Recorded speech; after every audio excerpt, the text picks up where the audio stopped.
귀한 찬양 감사합니다. 베트남의 승려인 틱 낫 한이라고 하는 사람이 있는데요. 책을 좀 많이 쓴 저술가입니다. 그 사람이 쓴 책 중에 힘이라는 책이 있는데 거기 나오는 한 구절입니다. 숨을 들이마시며 나는 살아있음을 느낀다. 숨을 내쉬며 나는 삶을 향해 웃는다. 하루를 살면서 숨을 몇 번이나 들이키고 뱉으십니까? 부자라고 해서 다른 건 다 욕심낼 수 있는데 부자가 숨을 2번 들이키고 1번 내쉬지는 않습니다. 다 똑같이 1번 들이키고 1번 내쉬지요. 우리의 일상은 의식을 하든 못하든 간에 숨을 들이키고 내쉬면서 살아가고 있습니다. 근데 예수님 부활하신 날 그 제자들을 향해서 숨을 내쉬면서 이야기하십니다. 부활은 숨의 시작이고 하나님의 역사도 숨의 역사이기 때문에 그렇습니다. 우리 옆 사람 보고 같이 인사하겠습니다. 부활의 숨을 나누며 삽시다. 함께 인사합니다.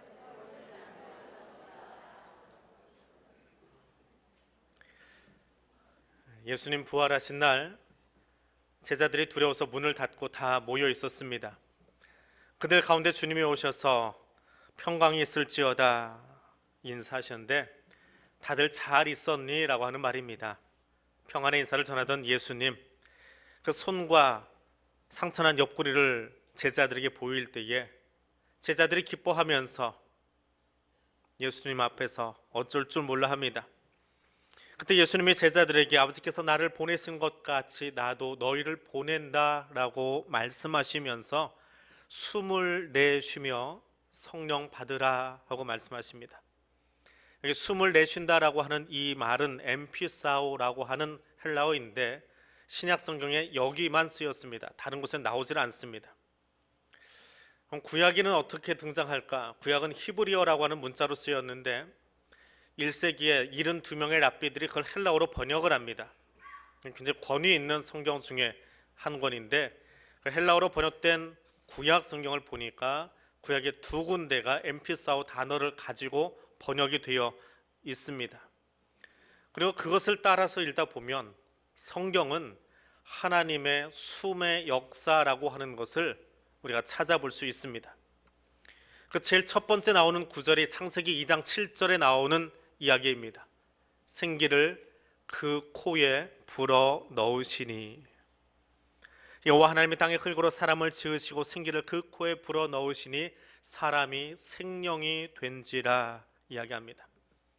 근데 여기 나오는 불어넣다라고 하는 이 단어가 우리가 방금 읽었던 요한복음에 나오는 그 단어와 똑같은 글자입니다.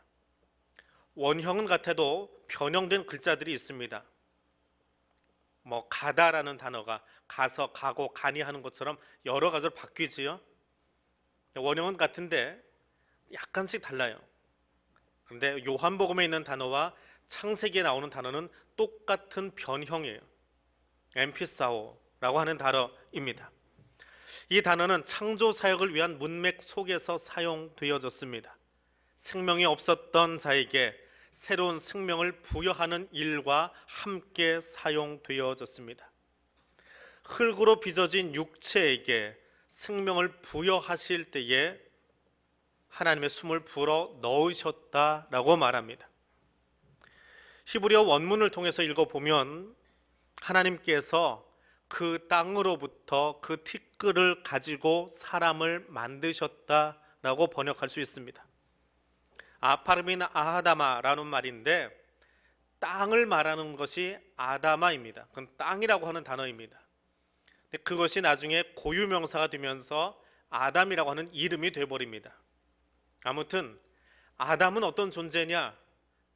인간은 부서지기 쉬운 보잘것없는 존재다라고 하는 겁니다. 그런데 그 보잘것없는 존재가 무가치한 땅의 티끌로 만들어진 자기 육체, 자기 자신을 의지하고 살면 넘어질 수밖에 없습니다. 그런데 그 땅의 티끌로 만들어진 인간이 우리를 창조하신 위대한 그 창조자에게 집중하고 그분을 의지하면 진정한 가치 있는 삶을 살 수 있다라고 하는 것이 창조 신학입니다. 하나님이 그 티끌로 만들어진 존재에게 생기를 불어넣으십니다. 숨이라고 하는 단어와 생명이라고 하는 단어가 합쳐진 것이 생기라고 하는 말입니다. 그것은 생명을 갖게 하고 생동력이 있는 삶을 활동하면서 살아가게 하는 것, 그것이 생기라고 하는 말입니다. 땅의 먼지로 만들어진, 티끌로 만들어진 존재, 인류에게 살아갈 수 있는 힘, 생기를 불어넣어 주셨습니다. 던져주지 않으셨습니다. 얘따 먹어라 하고 던지신 것이 아닙니다. 혹은 어려운 자리에다 올려놓고 너들 노력해서 여기까지 와가지고 이 생기를 가져가라 하고 말씀하지도 않으셨습니다. 흙으로 빚어진 아담아에게 오셔서 그의 코에 주님이 생기를 불어넣어 주셨습니다. 흙으로 빚어진 우리, 보잘것없는 우리를 한 인격체로 존중해 주신 것이 창조신학이다라고 하는 것입니다. 그저 내 발로 땅을 기면서 숨쉬고 있는 생물과 다르게 우리를 생기를 넣어 주심으로 생명이 되게 하셨다라고 창세기는 적고 있습니다. 그리고 그렇게 생명이 되어진 사람들에게 창조의 명령을 내리십니다. 아담에게 모든 동물들의 이름을 짓는 창조적인 명령을 주셨습니다. 하나님이 우리에게 호흡을 넣어주신 것은 단지 네 발 짐승들처럼 숨쉬면서 살라고 우리에게 숨 넣어주신 것이 아니라 창조적인 사역을 감당하라고, 우리가 말하거나 우리가 행동하거나 우리가 바라보거나 우리가 머무는 곳에서 하나님이 창조 사역을 감당하신 것처럼 저와 여러분이 창조적인 사람으로, 하나님의 창조 사역에 동참하는 사람으로 함께 살아가라고 숨을 넣어 주셨습니다. 그 숨을 쉬며 살아갈 수 있는 하나님의 사람들 되시기를 바랍니다. 두 번째로 에스겔 37장 9절에 가니까 생기야 죽음을 당한 자에게 불어라 이야기하고 있습니다. 하나님은 에스겔을 통해서 방금 뼈로 만들어진 가죽이 덧씌워진 사람 모양을 가진 것들에게 이야기합니다.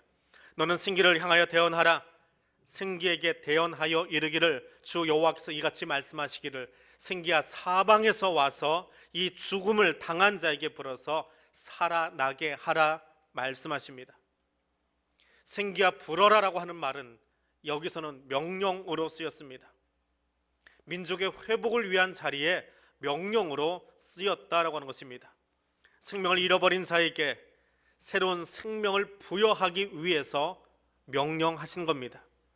생명을 잃어버려서 뼈로 가득해져 버린 공동묘지 같은 그곳에, 숨쉬고 있지만 전혀 인간답지 않은 그곳에 하나님의 생기가 불어오라고 명령하고 있습니다. 모양은 이미 다 갖추었지요. 에스겔 37장 8절에 보니까 마른 뼈들이 사람의 모습이 되었습니다. 힘줄이 생기고 살이 올라오고 거죽이 다 붙었는데 마치 우리 수납장에 있는 미니어처들처럼, 병마여기에 있는 진흙으로 만들어진 중국의 군인들처럼 모양은 있는데 이건 사람이 아닙니다. 그들에게 주의 생기가 들어갔습니다. 모양은 있는데 교패는 붙였는데 그리스도인답게 살지 못합니다. 그들에게 주님이 생기를 불어 넣어 주십니다. 아니, 넣어 주시는 것이 아니라 불어오라고 명령하고 있습니다. 모양만 사람인 사람이 있습니다. 모양만 그리스도인인 사람들이 있습니다. 우리는 그 사람들을 향해서 사람의 탈을 썼다라고 말합니다. 악이 자행되고 있는 세상을 바라보면서 사람의 탈을 쓰고 어떻게 저렇게 행동하느냐라고 말합니다. 똑같은 이치로 그리스도인이라고 말하는데 어쩌면 그렇게밖에 못 살고 있는지 때로는 우리가 혀를 찰 때가 있습니다. 생기야 불어오라고 명령하는 것은 하나님 말씀대로 살지 않으므로 모든 것을 잃어버리고 상실해버린 뼈무더기 같은 자들에게 하나님 명령하셔서 생기를 가진 자들로 살아가라고 말씀하십니다. 그 회복의 은총은 우리가 열심히 노력한다고 되는 것이 아닙니다. 우리가 일 많이 한다고 되는 것이 아닙니다. 하나님의 주권적인 은총에 의해서, 그의 능력에 의해서만 가능합니다. 거꾸로 이야기하면 아무리 절망적인 상황 속에서도 하나님 붙들고 있으면, 하나님 안에 있으면 생명의 존재로 회복된다는 말입니다. 주님은 그 마른 뼈들에게 생기야 불어오라고 말합니다. 스치듯 지나가라고 말하지 않습니다. 절망하고 마르고 비틀어져 버린 개인에게, 민족에게 생기가 불어가서 하나님 뜻에 의해서 하나님 말씀대로 살아가는 생명의 회복 운동을 일으키는 사람으로 살라고 명령하십니다. 희망으로는 전혀 찾아볼 수 없는 이스라엘 백성들에게, 오늘 절망적인 세대를 살아가고 있는 이 땅의 사람들에게 회복을 명령하십니다. 생기를 불어넣으셔서 간신히 내 호흡 하나 하면서 살아가는 것이 아니라 큰 군대를 이루어 가기를 원하고 계십니다. 하나님, 우리가 절망감을 가지고 우울감 가지고 한숨 쉬는 존재로 사는 것 원치 않으십니다. 주저앉아 있는 자리에서 일어나십시오. 절망함이 있거든 떠나 보내고 하나님의 생기로 숨 쉴 수 있기를 원합니다. 우울감을 떠나 보내고 천사들의 노래소리로 우리 입술에 가득하게 하고 찬양이 가득한 성도들 되시기를 바랍니다. 우리를 애워싸고 있는 답답한 현실이 눈앞을 가로막고 있는 것 같아도 그 뒤에서 지금도 일하고 계시는 전능하신 하나님을 바라볼 수 있는 영의 눈을 뜨고 살아가는 하나님의 사람들 되시기를 바랍니다. 오늘 요한복음 20장 22절에서는 숨을 내쉬며 라고 말씀하십니다. 제자들에게 평강을 전하셨던 예수님이 그 제자들을 향해서 숨을 내쉬며 이르시되 성령을 받으라 이야기하십니다. 신약에서는 여기만 쓰였습니다. 이 말씀은 보냄을 받는 사람들, 예수에 의해서 세상으로 파송되는 선교사적인 사명을 가지고 살아가는 사람들에게 주어진 말씀입니다. 예수에게 보냄을 받은 자로서 사명을 감당하려면 능력이 있어야 되는데, 그것은 내가 돈이 있어서, 내가 지위가 높아서, 내가 많은 것을 가지고 있어서가 아니라 주님이 주신 영적 능력을 가지고 생명을 부여받은 존재여야만 그 사명을 감당할 수 있다라고 하는 것이 오늘 본문의 말씀입니다. 아담이 창조 사역 이후에 하나님의 숨이 그 안에 들어오므로 창조하는 자로 세상으로 나아갔습니다. 회복된 이스라엘 백성들, 모양만 사람이었지만 멀쭉하니 서 있던 그들에게 하나님의 숨이 들어갔을 때에, 생기가 들어갔을 때에 그들이 군대가 되어서 이스라엘 나라를 회복시켰습니다. 마찬가지로 두려움 가운데 떨고 자기만 알고 살아가던 제자들이 하나님의 숨이 들어갔을 때에 선교의 사명을 감당하는 자들로 살아갔습니다. 하나님은 그 제자들에게 숨을 내쉬어 주십니다. 사람의 모양으로 빚어진 아담에게, 사람의 모양을 갖춘 뼈 무더기들에게 제자는 되었지만 하나님 나라를 위해서 어떻게 살아야 합니까? 몸부림치고 있는 오늘 저와 여러분에게 하나님의 숨이 함께 하기를 원하고 있습니다. 하나님 오늘 그러한 교회를 향해서, 성도들을 향해서 성령을 주십니다. 그 성령은 받아도 그만이고 안 받아도 그만인 그런 존재가 아닙니다. 성령은 세상을 향해서 나가는 모든 사람들에게, 예수의 복음을 들고 세상으로 나가는 모든 사람들에게 반드시 필요한 존재입니다. 복음을 전하는 일에 있어서도, 전도하는 일에 있어서도, 선교하는 일에 있어서도, 봉사하는 것에 있어서도, 헌신하는 것에 있어서도, 그리스도의 이름을 여기다 달고 살아가는 그 삶에 있어서도 성령이 빠지고 나면 우리는 살아갈 수 없습니다. 예수로부터 보냄을 받은 사람은 성령의 도우심 안에서만 사역을 감당할 수 있음을 기억하고 성령과 함께하는 사람들 될 수 있기를 원합니다. 그래서 주님은 제자들에게 성령을 받으라라고 이야기합니다. 성령을 어떻게 받을까요? 내 주머니가 커서, 내가 능력이 좋아서, 내가 영빨이 있어서 성령을 받는 줄 아십니까? 그렇지 않습니다. 이 받으라라고 하는 이 단어를 다른 곳에서는 어떻게 사용하나 보았더니 재미있는 것은 오늘 본문에서만 받으라라고 번역을 해놓았지, 다른 본문에서는 똑같은 헬라어 단어가 아주 다른 의미로 번역이 되어 있습니다. 요한복음 18장에 가니까 빌라도가 이르되 너희가, 유대인들이 예수를 데려다가 너희의 법대로, 유대인의 법대로 재판하라 할 때에 데려다가라고 하는 말에 이 단어가 쓰였습니다. 그들에게 넘겨줬다는 겁니다. 재판권을 유대인들에게 넘겨주었다. 예수의 재판권을 넘겨주었다라고 하는 말입니다.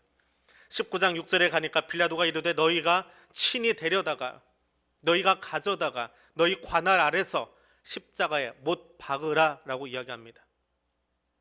무슨 말이냐 하면 오늘 본문 속에서 성령 받으라라고 하는 이 말은 넘겨준다는 말입니다.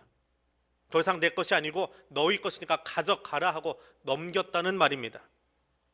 성령을 받으라라고 하는 말은 예수님이 제자들을 성령에게 넘겨주었다는 말이에요. 우리가 기도 열심히 해서 성령 받는 게 아니고요. 우리가 영빨이 뛰어나서 성령이 내게 오시는 것이 아니고요.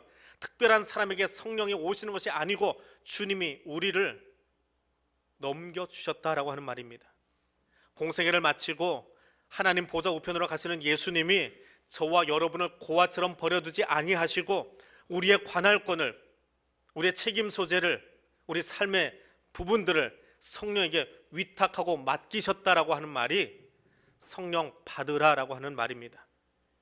우리를 고아처럼 버려두지 않으시고 우리를 돕는 자로, 우리의 조언자로, 우리와 함께 하시는 자로, 동행하시는 성령에게 우리를 넘기셨다는 거예요. 그랬더니 거기에 성령이 임해서 때로는 방언도 하게 하시고, 때로는 예언도 하게 하시고, 때로는 각양의 은사로 살아가게 성령님이 당신의 영역 안에서 우리를 사용하시더라라고 하는 겁니다. 지금 여러분은 누구에게 여러분의 삶을 위탁하고 살아가고 있습니까? 내 마음대로, 내 힘대로, 내 의지대로, 내 주관대로 살아가고 있습니까? 아니면 그 모든 내 삶의 주권을 성령님께 위탁하고 위탁하신 그분의 명령대로 살아가고 있습니까? 주님이 제자들에게 말씀하신 것처럼 성령 하나님께 위탁되어서 그분의 뜻대로 살아가는 사람 되시기를 바랍니다. 성도가 그리스도인으로 산다라고 하는 것은 성령 안에 있을 때에만 가능한 일입니다. 성도가 그리스도인으로 산다는 것은 성령 안에 있을 때에 비로소 생기 있게 사는 것입니다.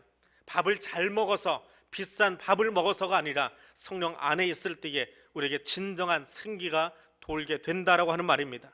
그리고 그 성령님이 도우셔야만 저와 여러분은 진정으로 증인의 삶을 살 수 있는 겁니다. 내가 능력이 있어서, 내가 발이 넓어서, 내가 선교사 많이 알아서, 우리 교회 돈이 많아서 선교사를 감당하는 것이 아니라 교회가 되었건 성도가 되었건 성령 안에 있을 때에 그분이 주시는 힘으로 말미암아 파송받은 자로 살아갈 수 있다라고 하는 것입니다. 주님이 주신 사명 감당하기를 원하십니까? 주님이 살아가신 승리의 삶을 살기를 원하십니까? 그러면 부활하신 주님께서 주신 그 생기로 말미암아, 하나님의 숨으로 말미암아 성령님의 인도하심 가운데 살아가는 저와 여러분 될 수 있기를 원합니다. 부활하신 예수님께서 명령하신 대로 성령 안에 거하는 삶, 생명의 삶, 증인의 삶을 살아가는 그리스도의 사람들 되시기를 주님의 이름으로 부탁드립니다. 기도하겠습니다. 생명의 수관자 되시는 하나님, 우리의 죄를 구속하기 위하여 독생자 예수를 보내시고 예수께서 화목제물로 십자가에서 죽으시고 부활하심으로 우리에게 생명 주심을 감사합니다. 우리를 세상으로 파송하시는 하나님, 우리를 홀로 버려두지 않으시고 보혜사 성령 안에서 성령을 통하여 주시는 은사와 힘으로 세상을 향하여 부활의 증인으로 살게 하시니 감사합니다. 아담에게, 마른 뼈에게, 제자들에게 숨을 내쉬며 생기를 부어주시듯 오늘 부활의 아침 여기 모여 예배드리는 주의 백성들과 하나님의 교회 위에 하나님의 생명의 호흡으로 함께하여 주시기를 원합니다. 예수님 이름으로 기도드립니다. 아멘.